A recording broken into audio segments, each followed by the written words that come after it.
자, 안녕하세요, 여러분. 오늘도 계속해서 무역 용어에 대해서 말씀드리도록 하겠습니다. 네. 자, 오늘도 알파벳 B로 시작되는 용어들이요. 자, Bill of Lading, BL. 여러분들이 너무나 잘 아시는 거죠? 선화증권이라는 거예요. 보통 선화증권 그렇게 얘기하는 사람도 있는데요. 요새는 그냥 선화증권 그렇게 얘기하시면 되고요. 그냥 업계에서는 그냥 BL 그렇게 얘기하죠. 예. 선화증권이라는 건 뭔가요? 선화증권이라는 거는 여러분들이 수출품을 배로 운송을 할 때, 배에다 선적을 했을 때 운송회사가, 즉 운송회사다라고 얘기하면 일반적으로는 포워더 혹은 선사를 얘기하죠. 그래서 그 선사가 발행하는 비를 얘기하는 거, 그 운송장, 그거를 BL이라고 얘기하는 거고요. 만약에 여러분들이 운송을 포워더한테 맡겼다면 가장 일반적인 방법이 있죠. 그러면 그때 발행해지는 비율을 뭐라고 한다고요? 네, 하우스 비율. 하우스 비율. 근데 만약에 여러분들이 운송을 선사에 직접 맡겼다. 라이너, 선사, 뭐 현대상선이라든지 뭐 이런 OCL이라든지 이런 데 맡겼다. 그래서 발행되는 비율은 그거는 무슨 비율이라고 그러죠? 예, 그거는 마스터 비율 그렇게 얘기하는 거죠. 그렇죠? 마스터 비율. 예. 그다음 비율은 원본이 세부로 발행이 된다라는 거고요. 그다음 BL의 중요한 기능은 뭔가요? BL은 운송을 증빙하는 운송장, 탁송장 뭐 이런 거죠. 그런 의미죠. 그다음 또 하나 기능은 뭐예요? 계약서로서의 기능이 있다라는 거죠. 계약서. 그래서 여러분들이 컨테이너 몇 개 이렇게 수출할 때는 그 운송인, 포워더나 선사하고 운송계약을 별도로 체결 안 한다고 했어요. 운송계약 쓰는 거 아니에요. 계약서 별도로 쓰는 게 없어요. 별도 계약서가 없고 이 BL이 그 계약서 역할을 한다. 그렇게 보시면 된다고 했고요. 그 다음에 이 BL의 기능, 역할이요. 역할. 예, 중요한 건 뭐냐면 여러분들이 선정한 다음에 BL을 바이어한테 보냈을 때 바이어가 이 BL 원본이 있어야만 물건을 찾을 수 있다. 그렇게 얘기했어요. 그쵸? 원본 BL. 근데 만약에 여러분들이 그 수출한 지역이, 그러니까 여러분들의 수입 대상국이 만약에 가까운 지역이다. 일본이다. 홍콩이다. 뭐 그렇게 되면 그때는 비해를 신속하게 넘겨줘서 물건을 바이어가 찾을 수 있도록 출고할 수 있도록 하기 위해서 그때 필요한 비엘이 뭐다? 이 비엘상에다가 서렌더라고 인쇄를 해서 서렌더 비엘을 발행해 주면 된다라고 얘기했어요. 서렌더 비엘이라는 건 뭐냐면 그냥 부터 예, 권리 포기 선화증권 그렇게 얘기를 하죠. 그러니까 수출상이 물건에 대한 권리를 포기를 했어요. 의미는 뭐예요? 언제든지 바이어가 물건 찾아가도 좋다라는 얘기죠. 그래서 위사인드 BL이라는 거는 사본만 갖고 통관할 수 있는 BL.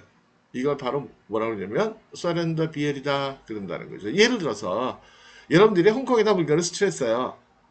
근데 물건은 하루면 들어가요.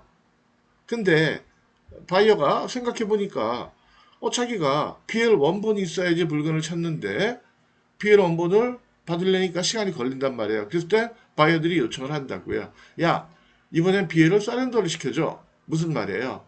내가 사본 갖고 찾을 수 있도록. 그러니까 너 BL에다가 서렌더라고 찍어서 그거를 팩스나 이메일로 보내줘. 그럼 그거 사본 갖고 내가 찾을게. 예, 이런 용도로 쓰는 게 바로 서렌더 BL이다. 반대로 여러분들이요. 수입하실 때 중국에서 만약에 물건을 수입한다? 예를 들어 중국에서 왕구를 수입한다. 장갑감을 수출하는데 그쪽에서 신으면 바로 들어오잖아요. 그죠? 근데 이쪽에서 난리가 난 거예요. 지금 장갑감 난리가 난 거예요. 빨리 찾아야 돼. 그럼 그때 중국 바이한테 요청하시면 돼요. 야, 이번에 BL 서렌더 시켜줘. 이렇게 얘기하면 돼요. 서렌더 시켜줘. 그럼 그쪽에서 선적한 다음에 바로 BL에 서렌더라고 찍혀있는 BL을 여러분들한테 보내줘요. 그럼 여러분들은 그거를 가지고 물건을 통과할 수도 있다. 수입 신고하고 세금 내고 물건 통관하고 그 다음에 선사에서 아니면 선사 에이전트에서 물건을 찾는데 전혀 지장이 없다라는 거예요. 그래서 신속 통관을 위해서 한마디로 얘기하면 바이어가 물건을 신속하게 받기 위해서 신속 통관을 위해서 사용하는 게 바로 서렌더 BL이다라는 거예요. 이해가 되시겠죠? 제가 몇 번 설명을 해드렸어요. 그죠? 그 다음에 BL 얘기할 때 blank endorsement 혹은 endorsed in blank 이런 말이 있어요. 이건 되게 언제 있냐면 이 말 자체의 의미는 뭐냐면요. 백지 배설을 의미해요. 제가 여러 번 말씀드렸는데 이 BL이라는 거는 유가증권이기 때문에 물건이 도착하지 않은 상태에서도 BL을 다른 사람한테 양도할 수 있다고 그랬죠. 그쵸? 양도할 때는 양도했다는 증빙을 해줘야죠. 어떻게 해줘요? 보통 사인해주면 돼요. BL 뒤에다가 아니면 사인방 찍어주면 돼요. 근데 사인방을 찍어줄 때 딜리버드 투 누구누구 이름을 안 쓰는 거예요. 안 쓰고 그냥 사인방만 딱 찍어. 그게 바로 백지배서예요. 의미는 뭐예요? 누구든지 이 BL을 가지고 있는 사람이 이 물건의 소유자다. 언제든지 물건 네가 찾아가도 좋다. 그래서 양도해 주는 거. 그래서 그걸 백지배서라고 그래요. 도장만 딱 찍는 거, 사인만 딱 하는 거를. to 누구누구 이렇게 써놓으면 to 해놓고는 ABC 컴퍼니 이렇게 써놓으면 그걸 저기 김영식 배서다 그렇게 얘기한다라는 거죠. 이해가 되시겠죠? 그래서 중요한 건 그거예요. BL 그러면 개념이 BL이란 뭐다? 일단 개념 중요하죠. 운송자의 역할을 하면서 계약서 역할을 한다. 중요한 거고. 급하면 서렌더 BL 바이어가 급하면 빨리 통과해야 되면 서렌더 BL을 요청을 해가지고 4번 갖고도 통과할 수 있다. 원래는 원본으로 통과해야 되는데 4번으로도 할 수 있다라는 거고요. 이건 당연히 아시겠죠. 뭐요? BL은 반드시 바이어한테 보내줘야 되는 거예요. 왜요? 물건 출고할 때 그게 있어야 증빙을 해야만 물건을 내주니까. 그렇죠? 어떤 분 그런 분도 봤어. 선적해놓고 그냥 아무 조치도 안 해. 선적서를 바이어한테 안 보내줘. 무역청구 하신 분들이. 알아가지고 찾아가겠지 뭐. 알아가지고 어떻게 찾아가요? BL이 있어야 찾아가지. 그렇잖아요. 그죠? 이해가 되시죠? 근데 백지배설하는 건 뭐예요? BL은 양도할 수가 있다고 그랬어요. 그죠? 물건이 도착하는데 수입상은 물건을 팔 수가 있다고 그랬어요. BL을 가지고. BL을 팔 수가 있다고요. 양도. 팔 수 있다. 그런 얘기예요. 근데 양도하려면 양도했다는 증빙은 어떻게 해요? 원래 컨사인이 원래 화주가 수입상이 도장을 빵 찍어줘야 돼요. 그때 양도를 할 때 양도하겠다는 의사 표시인 도장만 사인만 딱 해주면 백지배서. 그게 백지배서. 블랭크 인도스먼트. 인도스라는 게 배서거든요. 배서라는 게 뜻이 뭐예요? 배서는 배자는 뒷배자예요. 뒤. 그러니까 BL 뒤. 서는 서명한다. 에다가 서명한다. 그런 뜻이란 말이에요. 이해가 되시죠? 네. 자, 그 다음에 여러분들이 이제 저기 선화증권 볼 줄 아셔야 되겠죠? 그래서 보면 수출상이 누구고 화주가 누구고 이렇게 쭉 써 있는 것들. 그 다음에 알파벳 B로 시작되는 거, 벌크 카고, 살화물, 살물, 벌크, 그냥 벌크 그래요. 이건 뭐냐면 수출할 때요 포장을 하지 않은 상태로 운송하는 화물이에요. 주로 원자재들. 그러니까 뭐 시멘트나 자갈이나 뭐 이런 것들 있잖아요. 곡물이나 뭐 이런 것들, 이런 것들을 벌크 화물이다 그렇게 얘기해요. 그래서 뭐 벌키 카고 혹은 벌크 카고 혹은 산물 혹은 살화물 뭐 그렇게 얘기하는 거죠. 벌크. 이해가 되시겠죠? 자, 이렇게 수출하는 건 벌크일까요? 아닐까요? 예를 들면 화장품, 로션 원료를 홍콩으로 수출을 해요. 근데 원료만 수출하는 거야. 보통 화장품을 수출할 때는 그 용기에 담아가지고 수출하잖아요. 근데 바이 입장에서 그렇게 하면 용기값 이런 거 내기 싫으니까 비싸니까 원료만 수입할게. 근데 버틀링 작업, 병에다 집어넣는 거는 그냥 홍콩에서 할게. 원료만 줘. 원료 3톤만 줘. 자, 이렇게 파는 거는 그런 화물은 벌크일까요? 아닐까요? 1번 벌크다. 2번 아니다. 정답은요? 1번이에요. 1번. 그것도 벌크예요. 벌크. 어쨌든 개별 포장하지 않고 거래되는 건 벌크다. 바이어가 이렇게 얘기할 수 있다니까요. 야, 이번에다 네 그 화장품 그냥 벌크로 살게. 벌크로 3톤 살게. 그게 그 말이에요. 원료만 3톤 줘. 그런 뜻이에요. 원료만 3톤 줘. 이해가 되시겠죠? 예. 그래서 포장을 하지 않은 상태로 운송하는 화물 주로 원자재가 해야 된다. 근데 그렇지 않고 일반 공산품도 뭐 화장품 뭐 이런 것들 예, 그냥 포장하지 않고 원료채로 뭐 1톤, 2톤 이렇게 무게나 부피로 팔게 되면 그것도 벌크예요. 이해 반대 개념은 일반 화물 제너럴 카고 이런 말을 할 필요도 없어요. 당연한 얘기예요. 야, 이번에 내가 너 제너럴 카고로 살게. 그런 말을 안 해요. 그냥 벌크일 때만, 벌크를 살 때만 벌크야. 그렇게 얘기하는 거지. 이해가 되시겠죠? 예. 그래서 이 책을 배우는 거하고 강의 듣는 게 다른 게 그런 거예요. 이걸 만약에 여러분들이 제가 설명이 없다면 이것도 또 외우실 거 아니에요. 일반 화물이라는 건 그건 제너럴 카고라고 그러고 실전에서도 그렇게 얘기를 하는구나. 안 쓴다니까요.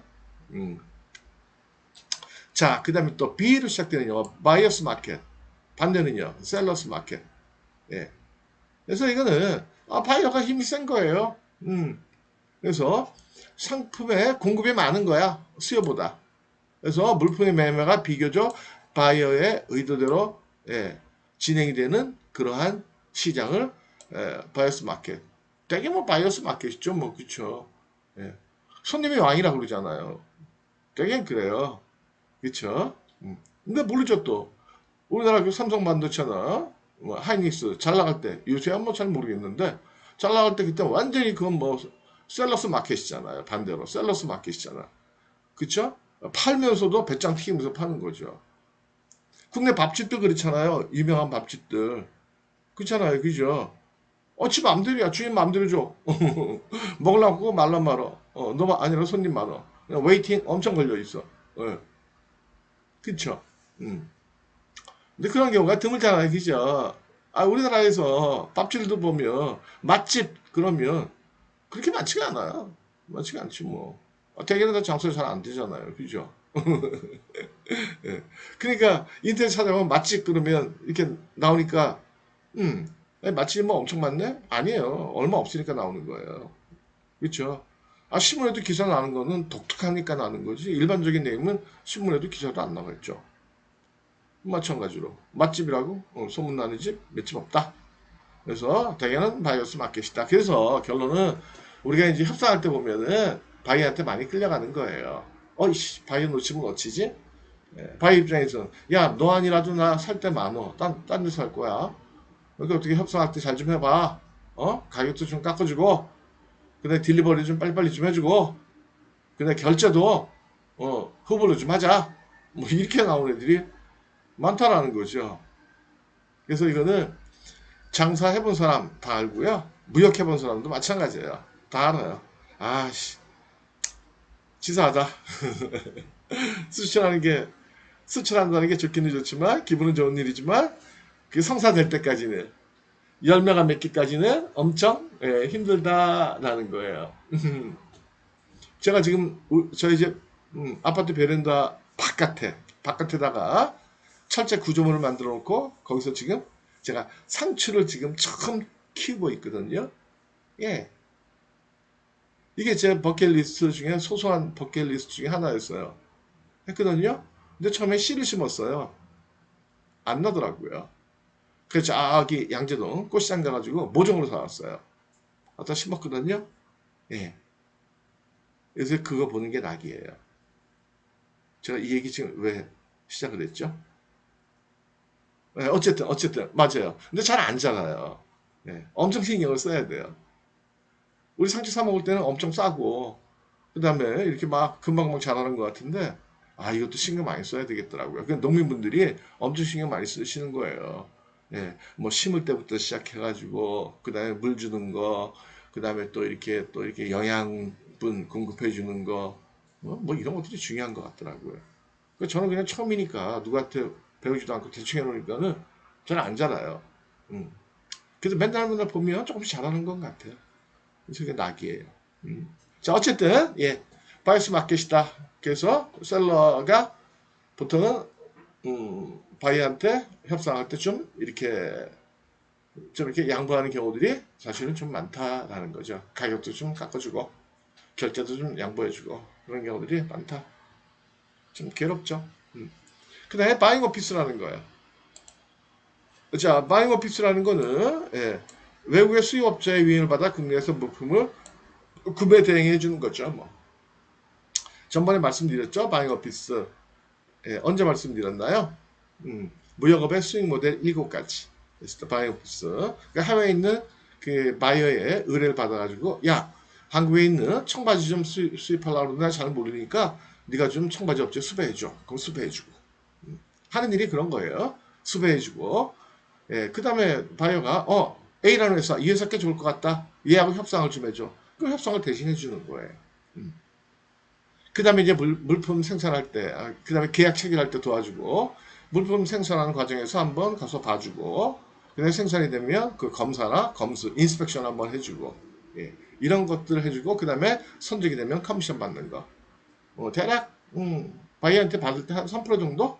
예. 그래서 무역 실무 좀 잘 아시고, 그 다음에 어학, 영어 잘해야 돼요. 그게 바이어하고 소통을 하니까. 그만 잘하면, 이걸 진짜 자기 돈 안 들이고, 그 다음에 골치 아플 일도 없고, 아주 좋은 수익 모델이다. 좋은 수익 모델이다. 그래서 무역업을 창업을 처음 하시는 분들은 바이오피스부터 시작하시는 것도 괜찮아요. 뭐 에이전트, EMC 이것도 괜찮고요. 자, 오늘은 여기까지 말씀드리도록 하겠습니다. 감사합니다.